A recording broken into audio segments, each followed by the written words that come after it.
សម្រាប់ Game Mobile Legends Bang Bang ត្រូវបានបង្កើតឡើងនៅប្រទេសចិនហើយដាក់ឲ្យលេងនៅឆ្នាំ 2016 នៅមានក្រុមហ៊ុនឈ្មោះថា Moon Thun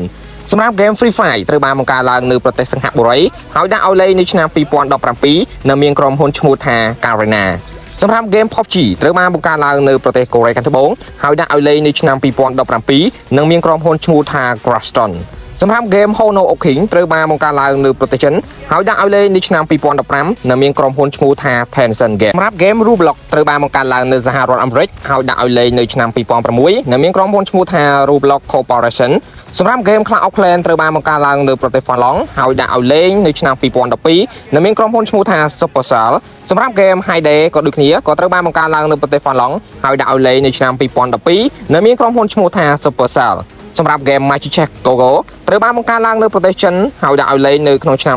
2024 នៅមានក្រុមហ៊ុនឈ្មោះថា Moon Thun សម្រាប់ Game Xbet Pro ត្រូវបានបង្កើតឡើងនៅប្រទេសស្វីសហើយដាក់ឲ្យលេងដំបូងគឺនៅឆ្នាំ 2008 នៅមានក្រុមហ៊ុនឈ្មោះថា Minichip សម្រាប់ Game Brawl Stars ត្រូវបានបង្កើតឡើងនៅប្រទេសចិនហើយដាក់ឲ្យលេងនៅក្នុងឆ្នាំ 2024 នៅមានក្រុមហ៊ុនឈ្មោះថា Net Asia Game ហើយតែគ្នាយើងកំពុងតែលេងនៅ game មួយណាច្រើនជាងគេ